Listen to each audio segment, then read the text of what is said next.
After months of painstaking work, the winner of the BEO 2015 event was unveiled at the Regional Cultural Centre in Letterkenny in County Donegal. Coláiste na Carraga in West Donegal picked up this year's prestigious award, blowing away the judges with their presentation.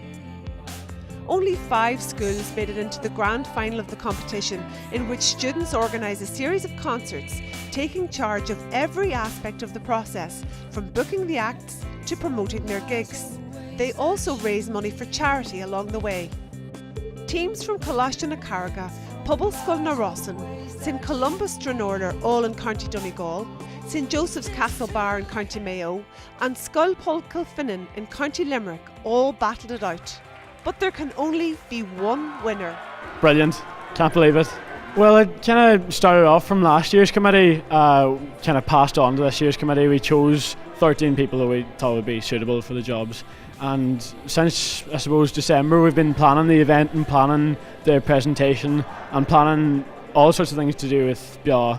And it's just great that it's paid off today, you know. BEO was founded in 2009 by transition year students from Coláiste Eily, St Eunan's College, Loreto Convent and Errigal College, all based in Letterkenny.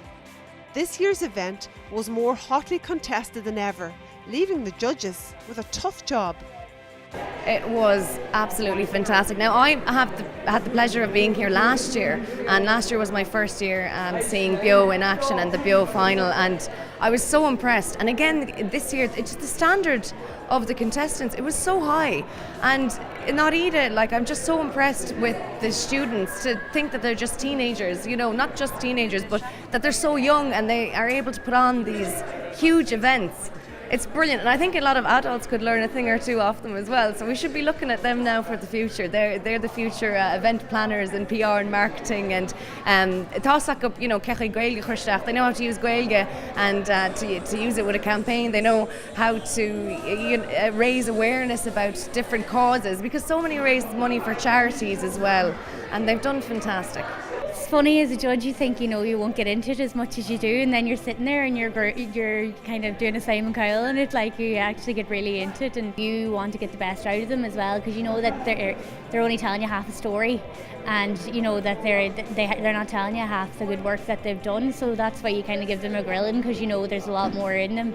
And today, like, the Cajun was just co-arching, like it was absolutely so close. It's been a fantastic day. I had the honour of chairing the judging panel, and indeed the presentations were wonderful. I would say that they've all learned, either some of them may have learned that they don't want to have anything to do with it in the future, or some of them may love it and would love to become the promoters and musicians and of tomorrow, you know.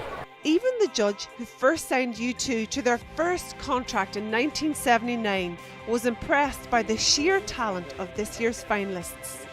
A competition like BEO is really important because it gives students real hands-on experience. They have to go and organise a gig, and that means dealing with musicians, dealing with publicity, dealing with the media, getting posters done, using social networking to generate interest and attract people in, dealing with the money, maybe even deciding on how much should we charge. Should it be €3 or €6 or €5 or whatever.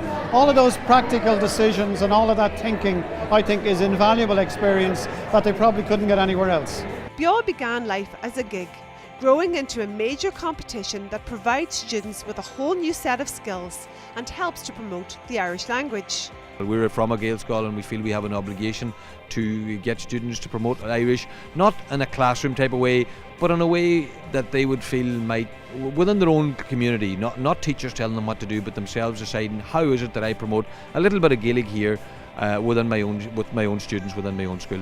So that's kind of where it all started, you know, and it's evolved from that. Then we did it successfully for a year or two, and then we decided we would start a national competition by which we would ask schools to do the same thing. And over this is the 4th year of it now, we've had schools from all over Ireland doing BEO gigs, making videos of them and send them off to us, and then we invite the 6 best here to Donegal, and we've witnessed what they've done today. Tá an bhrádarm go ddígla daoine hat an nus an seo go tíor conal agus rud cos le BEO dhéanú níos fearr na mar rinne déana ag an tús. Tá an bhrádarm. While the students have great fun on their projects, they're also developing a wide range of organisational and communication skills that will stand to them once they leave education and go out into the workplace. There is no other concept like it in the country, so it's unique.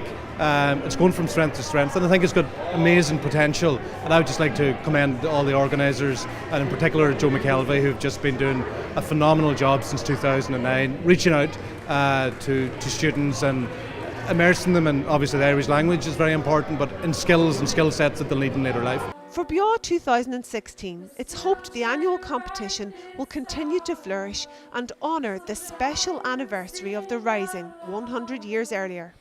My hope would be the year that's coming up in 2016, the 100th anniversary of the 1916 Rising, that there might be consideration around creative writing or creative songs around the significant year that it is, and obviously with my responsibility for the Irish language, if there are acts, if there are things that can be done through the medium of Irish, I think that could bode well. For school bands, taking part in BEO has opened up a whole new world of opportunity.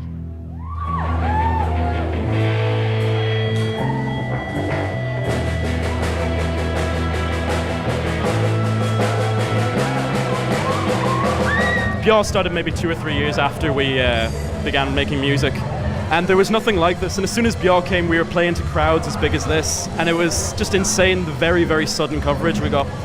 And BEO's opened this up to so many musicians just like us, and musicians who would have come out from BEO. So was the Wonder Villains played here a few years ago, and they're fantastic. There's More Than Conquerors as well, and BEO's brought that to them, and there wouldn't have been the chance without it. And the advice to anyone thinking about getting involved in the music industry from more seasoned performers is never give up. I suppose the best advice I can give to people is to keep doing it. Don't think that, like, you know, we can decide to put a gig on in an afternoon and it'll all be organised. Like, it took us a long time to organise this weekend, you know, like it's 1 million phone calls, 100 emails and all that kind of stuff. So you really need to keep plugging away at it and don't give up. And in terms of being a musician, I would just say practice. Because I mean, I've been playing bass for 15 years now, and I mean, only in the last maybe 2 or 3 years could I even consider myself a credible musician. Yeah. So I mean, don't give up. You know, when you play those first few chords and they don't sound right, just keep playing them until they do. With talent like this, the future of the Irish music scene is in good hands. Kathy Donaghy for Donegal TV at the BEO 2015 event final.